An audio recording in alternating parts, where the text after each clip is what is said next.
আবৃত্তি করছি কবি হেলাল হাফিজের প্রতিমা কবিতাটি। আশা করি সবার ভালো লাগবে। সাথে আছি আমি ফাল্গুনী দাস। প্রেমের প্রতিমা তুমি, প্রণয়ের তীর্থ আমার।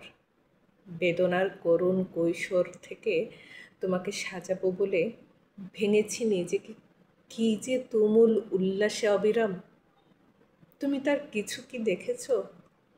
একদিন ওই পথে নির্লোভ ভ্রমণে মৌলিক নির্মাণ চেয়ে কি ব্যাকুল স্থপতি ছিলাম। কেন কালিমা না ছুঁয়ে শুধু তোমাকে ছুলাম, ওসবের কতটা জেনেছ?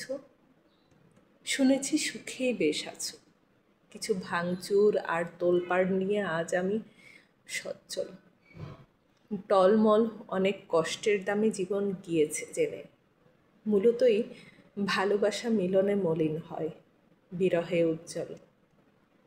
এ আমার মোহন বলো, খেলা বলো, অবৈধ মুদ্রার মতো অচল আকাঙ্ক্ষা কিংবা যা খুশি তা বলো, সে আমার সোনালী গৌরব নারী, সে আমার অনুপম প্রেম।